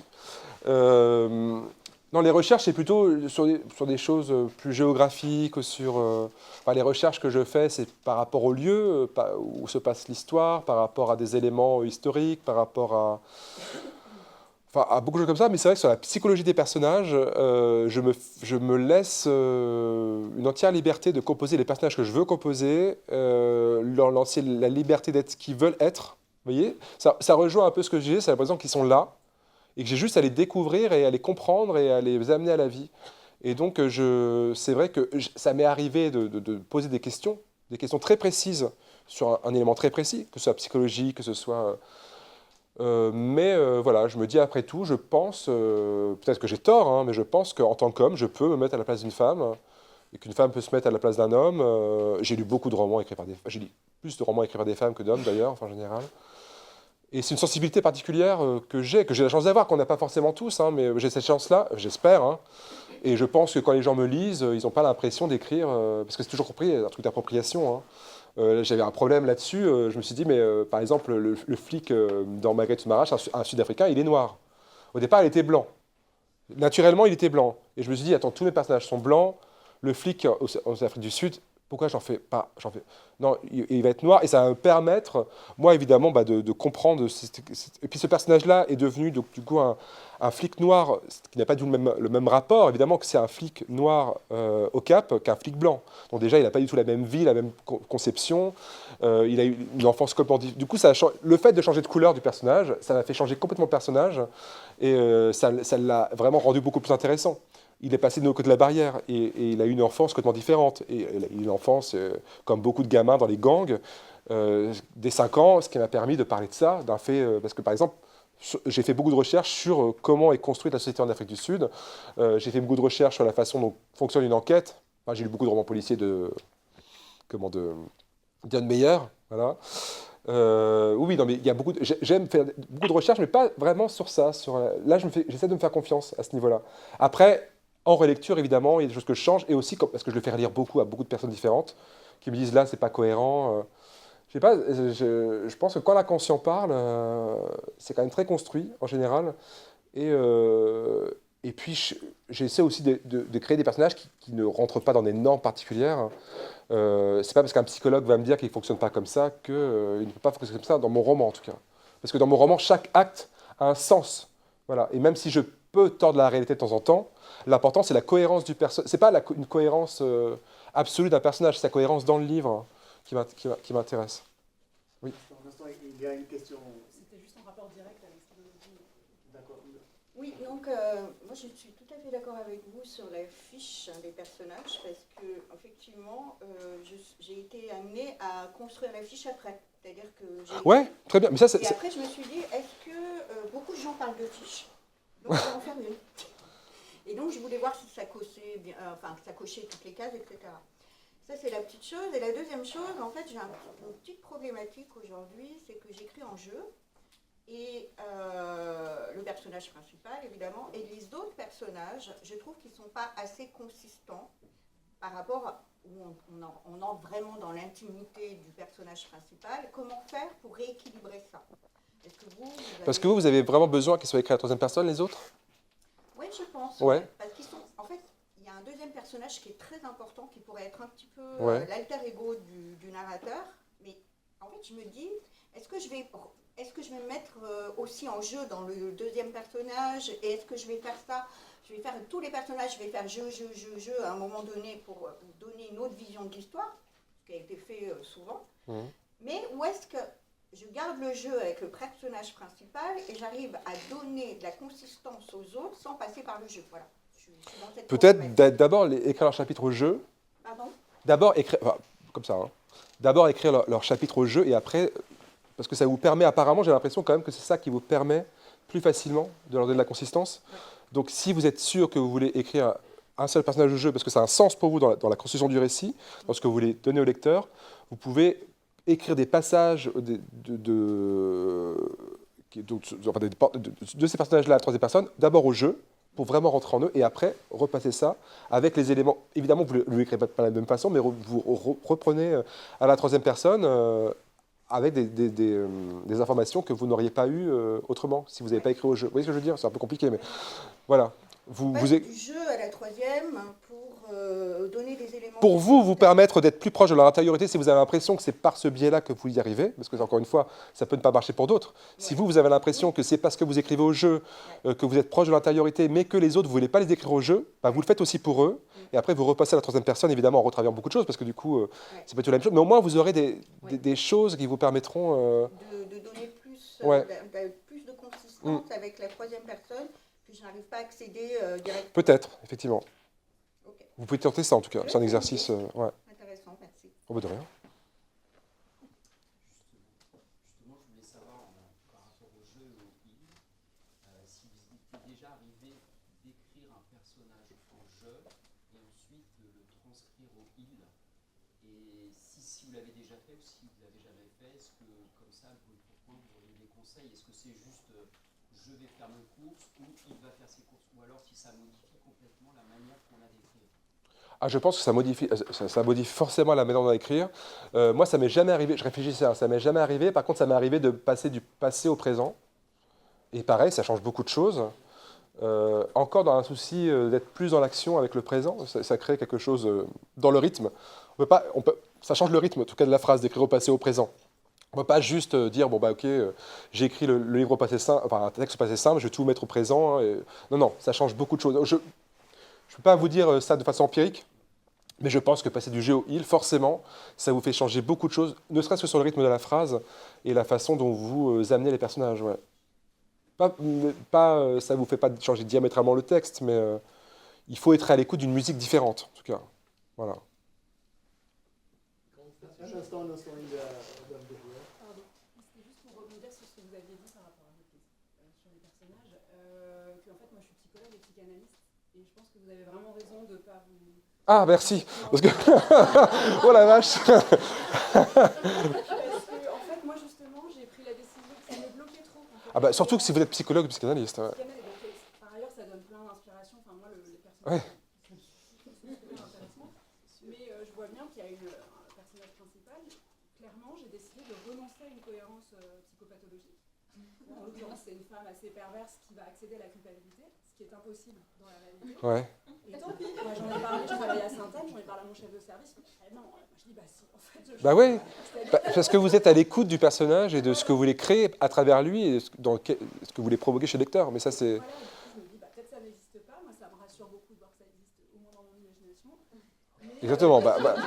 Le roman est un travail d'imagination et l'important, c'est la cohérence interne du personnage. Dans votre roman, c'est ce qu'on appelle... source de complications de s'enfermer dans la réalité. De toute façon, un roman n'est pas la réalité, quoi qu'il arrive.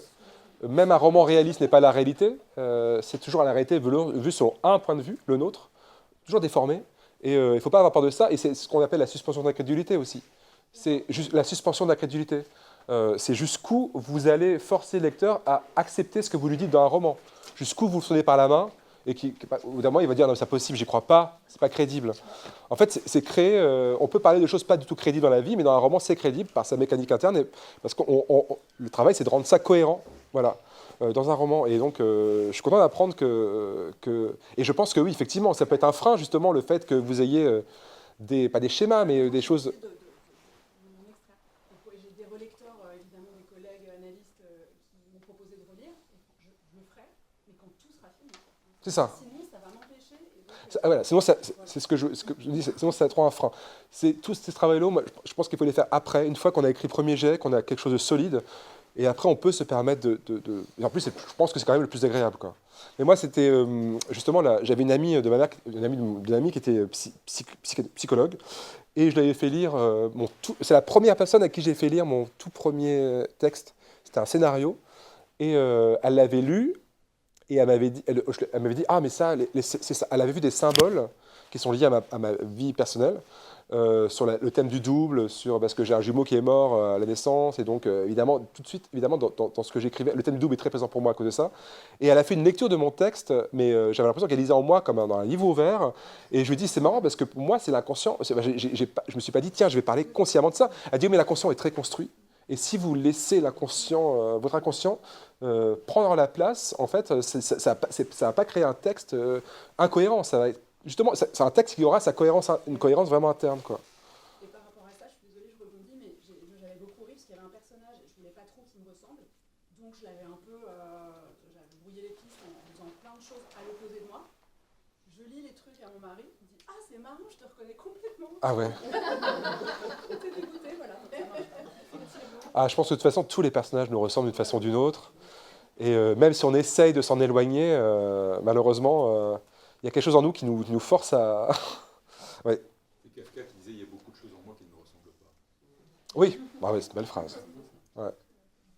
J'ai une question présentielle et après on revient sur toi. Une question à distance. Donc c'est la question de Clémence.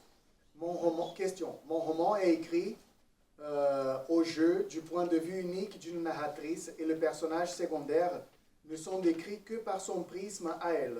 Comment ne pas rendre ces personnages secondaires trop manichéens vu qu'on n'accède pas à leur propre point de vue?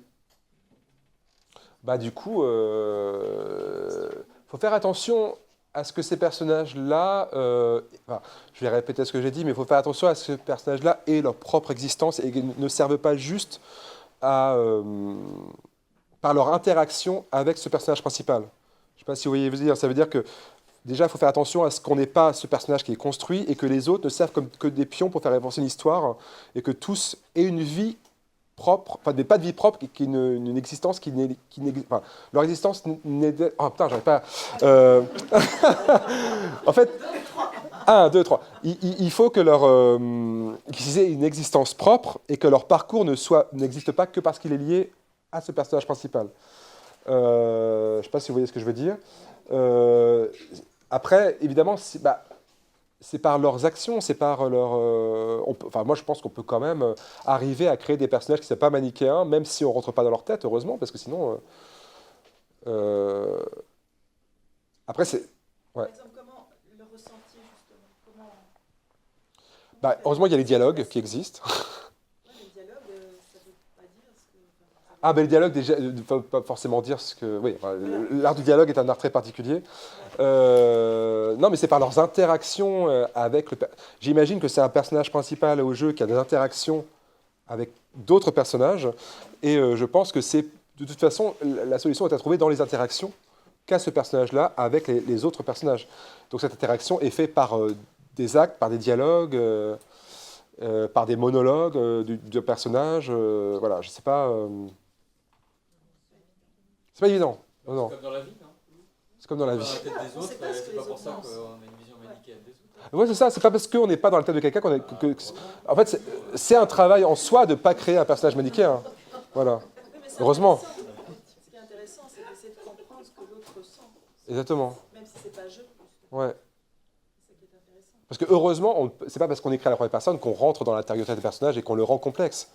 Dostoïevski, ces personnages, c'est pas. Enfin, il y a un. Tiens, chez Dostoïevski, il y a un narrateur. C'est toujours un narrateur, je crois, hein, de mémoire dans ses grands romans en tout cas. Donc c'est un personnage omniscient qui parle au jeu. Et après, les autres personnages existent avant tout par les dialogues. Chez Dostoïevski, c'est très très dialogué. Et c'est vraiment par les dialogues qu'on ressent leur intériorité et la complicité de leur être. En tout cas, chez Dostoïevski. Il y a une dernière question pour aujourd'hui, parce que le temps va finir bientôt. C'est Valérie. Vu qu'on a vu depuis le début qu'on mettait quand même un peu beaucoup de soi dans ces personnages, ma question, ma demande de conseil, c'est comment on les quitte? Ah bon, on ne les quitte pas. Moi, j'ai du mal. Alors, c'est terrible. Hein. Ce moment. Alors moi, ce moment où on ne les quitte pas en fait, parce que moi, je continue à penser. Enfin, personnellement, je continue à penser à eux, ne serait-ce que parce que les gens en parlent. Les lecteurs, évidemment, en parlent. Donc, évidemment, je ne vais pas les oublier. Il y a des personnages que j'ai besoin de revoir. Il y a des personnages, je sais que notre chemin s'est arrêté. Par exemple, là, j'étais en salon à Brive et je m'ennuyais un petit peu. Il n'y avait pas vraiment de. Enfin, j'étais un petit creux, on va dire, un petit creux de la vague. Il n'y avait personne en face de moi. Et j'ai pris mon premier roman, chose que j'ai jamais faite. Hein, je ne relis jamais mes romans, moi, c'est pas possible, je les ai même pas chez moi. Et je lis une page comme ça et je tombe sur un personnage. Et je me dis, ah, mais ouais. Et je retrouve une émotion, l'émotion que j'ai eue quand je l'ai écrite, cette page. Et j'ai retrouvé ce personnage-là comme si je retrouvais un vieil ami. Voilà. Et une autre fois, j'étais chez moi, je suis très cinéphile, et je pense à une scène de film, comme ça, et je pense à une scène de film, tu vois, je me dis, mais ce film-là, c'était quoi? Je passe peut-être 2 heures à me dire, mais c'est quoi ce film, avec cette scène, avec cette gamine, machin? Et je me rends compte que c'était une scène d'un de mes romans. Voilà. Tellement je l'avais imaginé visuellement, et donc, je pense que pour pouvoir quitter un personnage, il faut en habiter d'autres. En tout cas, moi, quand j'ai fini un roman, quand je le donne à mon éditeur, il faut que j'écrive le prochain. Et que je rentre dans un autre univers. Parce que c'est pas quitter un personnage, c'est quitter un roman en général, c'est quitter un enfant. C'est un espèce d'objet comme ça qui nous a pris tout notre sang, notre chair, notre âme. Et d'un coup, il y a une coupure, comme une naissance, et on doit évidemment le réécrire un petit peu, mais beaucoup d'ailleurs. Mais il faut passer à autre chose. Voilà. Et sachant qu'en plus, une fois qu'on a fini le roman et que j'espère, et je vous le souhaite, il est édité, il ne nous appartient plus, mais il appartient à d'autres personnes. Ça veut dire qu'il continue à vivre, mais c'est comme un enfant en fait, hein, qui, voilà, on l'a élevé, et puis il s'en va, et puis il a sa vie. On le voit de temps en temps, il vient nous voir, il nous envoie un petit message, un petit texto, mais il ne nous appartient plus, et on doit faire avec. Mais il y a quand même ce plaisir, si on ne l'a pas tué. Je ne vais pas faire une Alien 3, hein, Alien 3, donc si je ne les ai pas tués dans un de mes romans, je peux quand même les faire revenir. Il y a aussi ce petit... Là, je ne le fais pas là, mais par exemple, dans 3 de mes romans, il y a un même personnage qui revient, parce que j'ai besoin de le revoir. Voilà, il y en a non, mais il y en a, j'ai besoin de savoir quelle est la suite de sa vie, comment il continue, comment il évolue, et comment j'ai besoin de le faire évoluer aussi.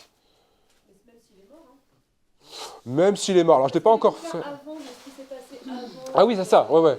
Star Wars et tout, ça. Non, mais je veux dire, ah non, en fait, il n'est pas mort, il revient, machin. Bon, le mec se fait étriper pendant 3 pages. Non, en fait, il a survécu. Là, ça fait un petit peu un... Remarque après, voilà, on peut tout se permettre. Hein. Oui. Comme vous disiez que vous pensiez écrire des séries télévisées, vous avez jamais pensé qu'un roman pouvait avoir un séquel ou un numéro 2? Ah oui, c'est possible. Ouais. Bah là j'ai qu'une trilogie, par exemple. Parce que ce projet de série était un projet très long, il y avait beaucoup de choses à faire, et justement, là, je me dis, ok, la liberté, c'est écrire un roman, je fais ce que je veux, mes personnages, je les amène où je veux, et donc il y aura beaucoup de choses. Et j'ai ce plaisir de me dire, je vais finir ce premier tome, mais après, j'aurai le 2e tome où je vais retrouver certains. Et donc, ça va être un compagnonnage beaucoup plus long, sur un temps beaucoup plus long. Et ça me fait du bien. Voilà. Et surtout des personnages parce que les personnages de Marguerite Marat, au bout d'un moment, j'avais envie de les quitter, parce qu'ils sont tous absolument abominables. Et donc j'avais besoin, moi, pour ma santé mentale, en fait, de faire un break avec eux. Et là, je rentre dans la peau de personnages que j'ai vraiment, eux, envie de suivre sur un long cours. Mais ouais, c'est toujours... Pardon. Ah bah je voulais lire 2 extraits. Non, c'est trop tard. Je vais lire deux extraits juste pour la fin qui sont magnifiques. Je vais commencer par... Alors une autrice s'appelle Shirley Jackson. Je ne sais pas si vous connaissez, c'est une très grande autrice de romans d'horreur américaine qui a beaucoup influencé Stephen King par exemple. Et elle a écrit un roman qui s'appelle Nous avons toujours vécu au château, chez Rivage. J'ai mon éditeur, mais c'est pour ça que je... Et le tout début, c'est le premier paragraphe, c'est une personne qui parle à la première personne et a fait un portrait d'elle que je trouve magnifique et j'espère vous donnera envie de le lire. Je m'appelle Marie-Catherine Blackwood. J'ai 18 ans et je vis avec ma sœur, Constance. J'ai souvent pensé qu'avec un peu de chance, j'aurais pu naître loup-garou, car à ma main droite, comme à la gauche, l'index est aussi long que le majeur. Mais j'ai dû me contenter de ce que j'avais. Je n'aime pas me laver, je n'aime pas les chiens et je n'aime pas le bruit. J'aime bien ma sœur Constance, et Richard Plantagenet, et la manite phalloïde, le champignon qu'on appelle le calice de la mort. Tous les autres membres de ma famille sont décédés. Voilà.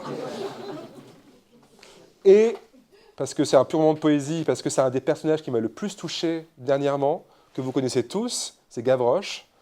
La première description que Hugo fait de Gavroche dans Les Misérables, et je trouve qu'on a tout le personnage dans ces quelques lignes. 8 ou 9 ans environ après les événements racontés dans la deuxième partie de cette histoire, on remarquait sur le boulevard du Temple et dans les régions du Château d'Eau un petit garçon de 11 à 12 ans qui eut assez correctement réalisé cet idéal du gamin ébauché plus haut. Si, avec le rire de son âge sur les lèvres, il n'eût pas eu le cœur absolument sombre et vide. Cet enfant était bien affublé d'un pantalon d'homme, mais il ne le tenait pas de son père, et d'une camisole de femme, mais il ne la tenait pas de sa mère. Des gens quelconques l'avaient habillé de chiffon par charité. Pourtant, il avait un père et une mère, mais son père ne songeait pas à lui et sa mère ne l'aimait point.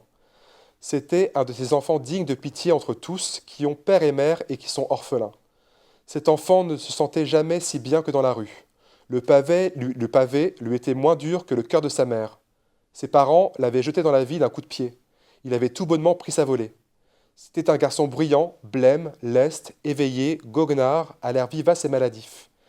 Il allait, venait, chantait, jouait à la faïouce, grattait les ruisseaux, volait un peu, mais comme les chats et les passereaux, gaiement, riait quand on l'appelait galopin, se fâchait quand on l'appelait voyou. Il n'avait pas de gîte, pas de pain, pas de feu, pas d'amour. Mais il était joyeux parce qu'il était libre. Quand ces pauvres êtres sont hommes, presque toujours la meule de l'ordre social les rencontre et les broie. Mais tant qu'ils sont enfants, ils échappent étant petits. Le moindre trou les sauve. Voilà. Voilà, c'est magnifique. Hein. Et du coup, je préférais citer un Hugo plutôt que moi à la fin. Alors j'ai un exercice, parce qu'il fallait mettre un exercice. Oui, bonne idée. Un exercice que vous allez devoir tous faire. Hein. J'espère avec plaisir. C'est un truc que j'avais proposé dans mon premier atelier. Et c'est un peu en corrélation avec ce que je dis avant. Vous êtes, écoutez-moi bien, un des plus grands méchants de l'histoire de la littérature et du cinéma. Vous êtes jugé comme tel et devez écrire une courte plaidoirie pour vous défendre et créer de l'empathie chez votre juge et donc chez votre lecteur. Donc moi, j'ai cité la marquise de Merteuil, par exemple. Dracula, Norman Bates, Javert, Patrick Bateman, Alien, le Joker Heathcliff, enfin, qui vous voulez. Cela marche aussi avec des personnages réels comme Donald Trump ou Bruno Retailleau. En tout cas, n'hésitez pas à choisir un personnage qui vous a vraiment terrifié. Voilà. Merci beaucoup. Voilà. Merci. Merci. Donc, je voudrais déjà te remercier, Jérémy. Jérémy. Ça a été très riche, ça nous a donné beaucoup de choses à réfléchir, beaucoup de choses à penser.